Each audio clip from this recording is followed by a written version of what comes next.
welcome to Arts and Entertainment. I'm Deborah Gilbert, your host, and thanks so much for taking time out of your busy day today. I greatly appreciate it. Well, I have another terrific show for you today. I hope you enjoy it. And today my guest is Ruthie Fierberg. And let me tell you a little bit about her. She's a freelance journalist and moderator. She's a writer, reporter, and storyteller, and she's the creator and host of Why We Theater, which is on the Broadway Podcast Network. And Ruthie, thanks so much for being here today. I greatly appreciate it. My pleasure. Thank you for having me. Well, you know what? I know the viewer is going to be very anxious to get to know you. Why don't you take us back? Tell us about yourself. Sure. Well, most recently, I was the executive editor of Playbill, which if you've gone to theater, Broadway national tours, you'll recognize by the big yellow header. I was there for 5 years, but my story really begins. I'm originally from West Hartford, Connecticut, went to Aiken Elementary School and King Philip Middle School and Hall High School, and all three had phenomenal arts programming. So I was a choir kid and a band kid, and I was a jazz dancer in the jazz show at Hall. When I graduated, I went to Barnard College of Columbia University, and I was a psychology major, but I also had the ability to intern here in New York and get my feet wet in some journalism. As you can imagine, Columbia is a pretty competitive place for the arts because it is in New York City. And so I was auditioning to be in plays and musicals just as an extracurricular activity, and I wasn't getting cast. And my father made the suggestion, why don't you join the school paper? I bet you will get free tickets that way. And the joke is that I signed up for the paper for the theater section, the Columbia Daily Spectator. And it was a year that I was writing for them before I got my first free tickets because I started writing features. And that was my first experience in journalism. I'm trying to do the Cliff Notes version, but I also, between my junior and senior year of college, I interned for producers Kevin McCullum and Jeffrey Seller, who are best known for Rent and Avenue Q and In the Heights, and Hamilton, of course. And my senior fall, I interned for Backstage magazine, so got a little bit of professional experience in journalism. When I graduated, I traveled a little bit. I lived in Argentina for a summer and then went to work for an advertising and marketing agency for Broadway as an intern. The company is called Spotco. And then I got hired full-time at Time Out New York magazine as part of their marketing team. And it was every time I was writing there, whether it was promotional copy for the Tribeca Film Festival guide or an event description, that's when I was happiest. And so I decided to go to a bigger company. I moved to Meredith Corporation and started working on the marketing team at the Parents Network, and eventually said, you want to know what? Writing is the thing. So I moved to editorial there. And I was actually on the editorial team as the editorial assistant to the editor-in-chief of Parents Magazine, American Baby Magazine, Family Fun Magazine for about 3 years before I moved to Playbill full-time and started there as the features editor, then the senior features editor, and then the executive editor. So that's my shortened bio.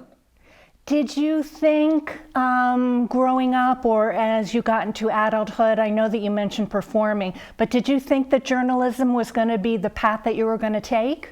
Not at all. No way.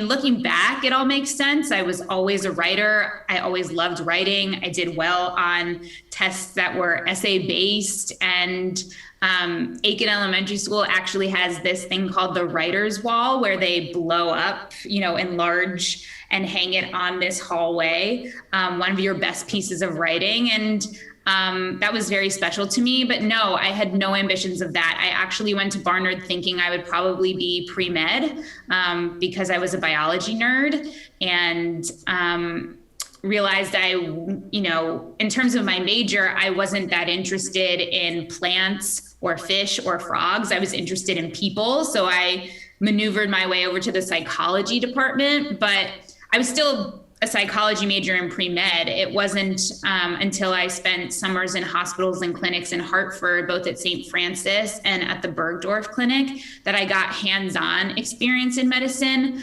But it was really falling into writing at the Columbia Spectator that made me think, okay, I could be a doctor and like that, but there's also something else that I am really curious about. And that's why I went down that path and explored.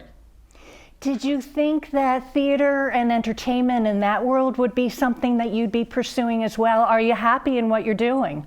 Oh, I am obsessed with what I do. I am the happiest with what I do. But I didn't think that I would end up in theater. I knew I didn't want to be a performer. My younger brother is an actor, and he was always on that path. It was always very clear that performing, dancing, singing, acting is the air he breathes. It's not that way for me in terms of doing it. I love it deeply, but I never thought I was going to be auditioning, because that's what being an actor is. Being an actor is auditioning. And I did not want to audition for my life. And I also had dance injuries growing up. And, the goal, if you're going to go into the world of theater, is to do 8 shows a week. And I did not think that my body would hold up for that. But I also have so many more interests, which is why journalism really fits me, because essentially my job is to learn about whatever I am writing about or doing a video on or live streaming, what have you. My job is to ask questions and to learn about everything. And yes, I have gone deep down the whole of theater. But I think growing up, and I think that this is something that I'm trying to do today in my storytelling, is inform especially young people, but people at all ages, that there are so many careers in theater that have nothing to do with being on stage or even being in the wings. I had no idea that theater journalism was an option. I had no idea what producing was, or company managing was, or general managing, or publicity. And all of these things are crucial to making theater. Did you find that instead of film or television or music videos, etc., that theater was going to be your love? Is that where your heart is? Yes, theater is where my heart is. That was predetermined. My mother is a singer and was pregnant with each of the 3 of us while she was in a different community theater production. So I was the Fiddler on the Roof baby. I feel like I must have come out singing and dancing, but I was put in dance class when I was 2 years old, and there's a video of me at a very young age belting "God, I Hope I Get It" from a chorus line. So that was all around me, and I do have to thank my parents for just constantly exposing me to theater. But there is something about the live experience that is singular. And I do love television and movies, and I end up reporting and writing a lot about television movies. There's so much crossover. But theater, for my druthers, theater is where it's at. Why don't we talk a second about Why We Theater? Tell us about the Broadway Podcast Network. What is it all about? Absolutely. Well, the Broadway Podcast Network was co-founded by Dori Berinstein and Alan Seals. Dori is a Broadway producer as well as a film producer, from shows like Legally Blonde, the musical, and more recently The Prom, as well as the Dirty Dancing movie. If you've seen the Netflix series, The Movies That Made Us, and watch the Dirty Dancing episode, you will see Dori all over that. So she loves podcasts, she loves content, she's a producer, and she teamed up with Alan Seals, who is a podcast host of the Theater Podcast, but also a very tech wizardy kind of guy who works at Google. So the 2 of them combined forces to create this podcast network and platform where all of the existing, or most, I should say, of the existing theater podcasts and new theater podcasts could live in one space, so that anyone who is looking for anything theater, it's all produced by them. Now, of course, you can listen everywhere you listen to podcasts. You can listen to Apple Podcasts, Spotify, Twitch, Switcher, and now we also have the BPN app, where the bonus of that is it is free to download, and you will get your episodes of Broadway Podcast Network podcasts earlier than on Apple or Spotify or any other platform. But it's a phenomenal network. It's a wonderful community. Why We Theater is an idea that I have had since 2014. But now I understand why musicals take, 6 to 8 years to make, because sometimes podcasts have to gestate that long too. In 2014, I saw Ayad Akhtar's Disgraced, which won the Pulitzer Prize in 2013. And that play just knocked me off my feet. I was stunned by what I had seen on stage. I really felt I needed to unpack it and understand it more. But it also activated something inside me that I wanted to create change for the people in the real world who were like those characters on stage. And it got me thinking that playwrights are beginning a conversation. It's not that the conversation ends when the curtain comes down. That's the very beginning. They are handing us the ball and saying, in your court now. And I don't think that we as audiences are engaging with it as deeply as we can be and as we should be. So Why We Theater combines the theater and the social justice and says, these are the stories that we're seeing on stage. When you are moved by this, when you learn that this is an issue in our society, that this is a problem that affects people, your heart and your mind are the most inspired to act, but you don't necessarily have the tools. Well, now I'm gonna combine the artist and experts in that field and give you the tools. So every episode is a panel discussion, and it ranges in everything from internet addiction to colorism to journalistic integrity to creating safe spaces for queer youth, all of those in season 1. And I am recording season 2 right now. But the idea is that the Why We Theater, the reason we go, is to engage and to inspire us to change the world. Okay, let's hold that thought. I'm Deborah Gilbert. You are tuned in to Arts and Entertainment. We're going to take a break right now. We'll be right back.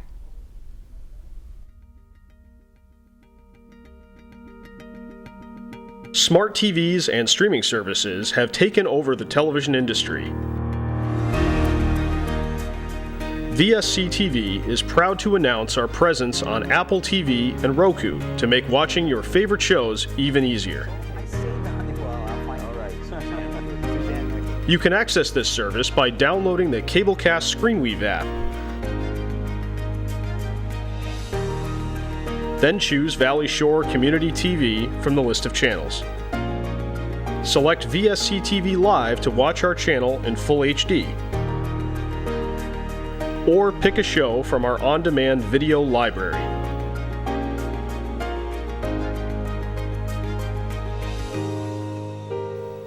VSC TV is your local Connecticut Midshore Valley digital connection.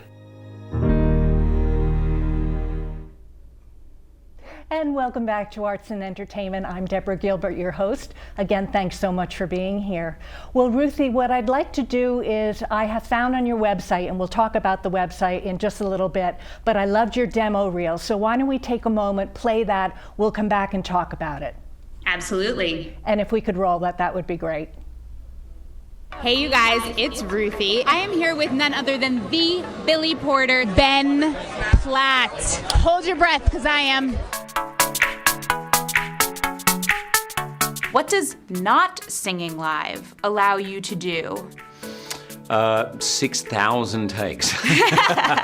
I feel more comfortable singing live than I do in a recording studio. Actually, now I listen to this and I find it really difficult to listen to myself sing. I have never loved singing more. Singing is natural to everybody. If you can walk, you can dance. If you can talk, you can sing. People don't realize that you come from theater and that you got your BFA in musical theater. I'm an accidental writer of movies and television. It's a very happy accident. I love movies and television, but all I ever wanted to be was a playwright.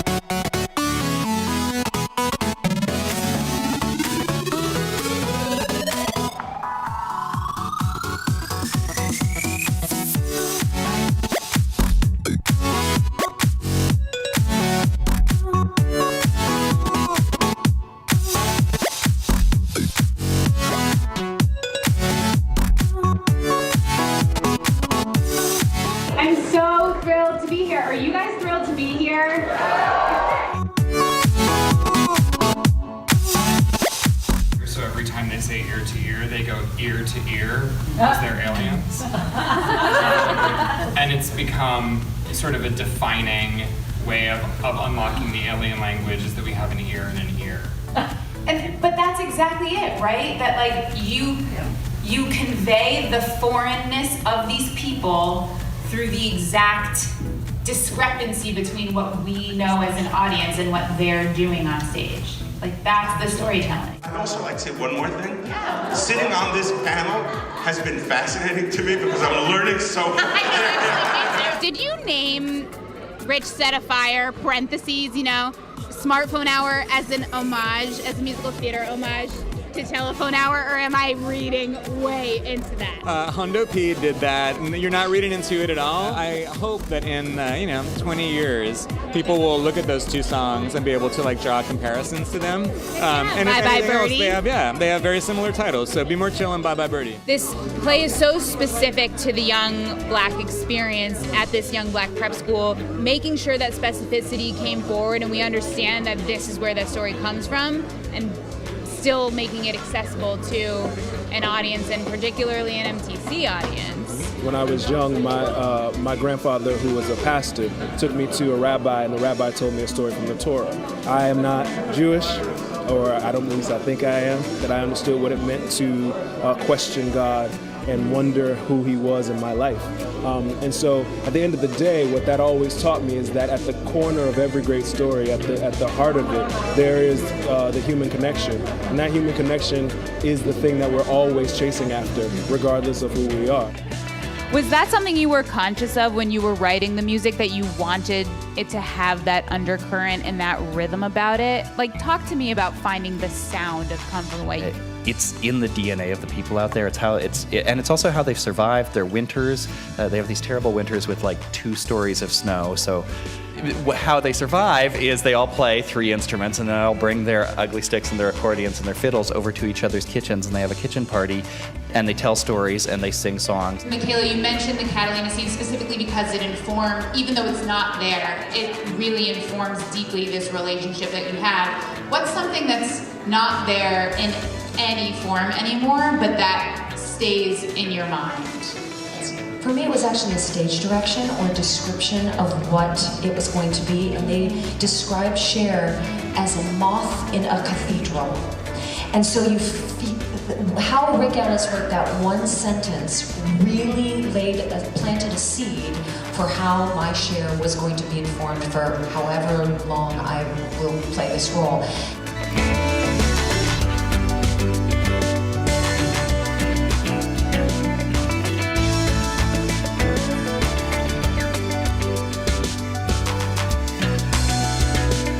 I'm gonna play along. You can play along at home. Ruthie's the best. Great. And welcome back to Arts and Entertainment. And Ruthie, you know what? I watched your demo reel, and I know that we talked about that its length was a little bit long. I didn't care. I thought it was wonderful. It highlighted all of you and your talents. Tell us about it. I mean, watching it back is so incredible. I really was able to accomplish so much at Playbill. Doing over 100 opening nights, going live and being the only outlet to go live, in addition to, I wrote about 11 or 1,200 features and over 3,000 bylines total in my time there. But looking back at that, I think what I hope you see are the relationships that I was able to build, because I always come so genuinely curious. There's not a question that you heard me ask that I didn't really want to know the answer to. I am forever hungry to understand how creative people do what they do and to understand the craft. And I also think it makes you appreciate the product more. I think that by understanding how something is made, it gives you a greater emotional connection to the art itself, which is what I'm always trying to do for my audience. So if I can be the conduit to help you find your way in, find your connection, find that understanding, then that is totally my privilege. But it does blow my mind that, watching Andy Blankenbuehler, who is a choreographer I have admired since my freshman year of college, hearing him say like Ruthie's the best, or watching Joshua Henry give me a hug, or watching Lin-Manuel Miranda like sneak up behind me, or looking at my times on the 92nd Street Y stage, or listening to the answers that I'm able to draw out of people, no matter how famous or name recognizable they are. That's what brings me joy about watching that back. Tell us about the website. I don't want to forget about that. Sure. My website is, just a big breadth of my portfolio. So you can watch all the live streams. You can watch every static video I've made with an artist, and we've made awesome stuff with Alan Menken and how he wrote some of his songs for Disney, Friend Like Me and A Whole New World for Aladdin, and some of his songs for Hercules. The composers of Frozen, Kristen Anderson Lopez and Bobby Lopez, have become friends and colleagues through doing that genesis of a song. You can read every article I ever wrote for Playbill or Backstage or Parents. And most importantly, you can subscribe to my monthly newsletter, which is active. I kind of include like a thought of the month, an update on what my projects are. You can keep up with, the 92Y talks that I'm doing, or the panels at Second Stage that I've moderated, or Broadway Con, or an article that I've written, as well as the podcast episodes. And then I always include my recommendations for the month. Books, movies, television, podcasts, theater that's now thankfully coming back. So you get all the Ruthie in that email. So RuthieFierberg.com. And of course you can follow me on all the social channels as well in order to get to that website, or just follow what I'm thinking on a more day-to-day basis. A question that I ask most of my guests is about COVID. How has the pandemic affected your community? Oh, wow. I wrote a very lengthy investigative feature about this. It's you can read it at RuthieFierberg.medium.com, and I'm actually in the process of making it a bonus podcast episode because it is a lengthy read and you might want to listen to it instead. But of all the industries, theater is still the most impacted, kind of just for everyone in that industry. There are other industries where like this sector of employees or, everyone is struggling, but theater has just been decimated from top to bottom, which is why we really need to support theater at the local level. There are plenty of theaters in Connecticut that could use your patronage or your donations, as well as the national touring houses and all the way up to off-Broadway and Broadway.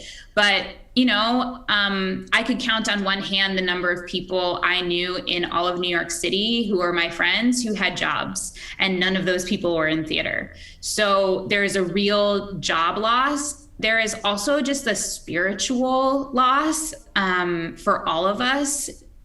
Theater is the thing that reflects back to us who we are, what we're going through. It helps us process the world. It helps us escape.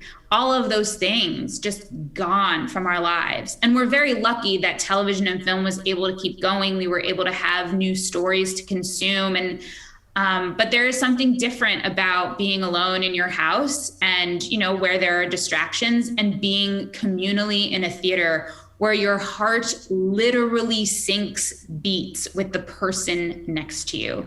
And it is a chemical, once in a lifetime interaction. So the unions are really making new rules so that we can get back to work, and theater producers and owners are going to make rules for, audiences, whether you have to be vaccinated or masked or all of those things. And it will differ from show to show. So as you go to purchase tickets, wherever that may be, just ask questions. But I will say that the research I did with scientists, health experts, industrial hygienists, all say that theater is one of the safest activities to participate in, because if you sit masked, everyone is unidirectional, no one is talking, there's no spittle, you can really create an air change in the building that is safe. and you are distanced from the people without masks on. So if you keep that mask on, theater is actually a good respite from the rest of the world. Well, Ruthie, it's been a pleasure having you today. We've run out of time, and I want to thank you very much for being here. Thank you so much for having me. It's been a pleasure. And to all of you, my viewers, I'd like to leave a message. I am looking for volunteers to work on this program. So if you are looking to work on a talk show, I certainly would love to have you. And also, if you think that you'd be perfect to be a guest on the program, I'm also looking for guests. And you can email me your information. I'd love to have communication with you. And it's artsandentertainment@mail.com. And we'll put that email address, which I can see is up on the screen. So if you'd like to be a volunteer on the program, or if you'd like to be a guest, I'd love to talk to you about it. I'm Deborah Gilbert. You've been tuned into Arts and Entertainment. I hope you have a terrific day today. Thanks for tuning in. I'll see you next time.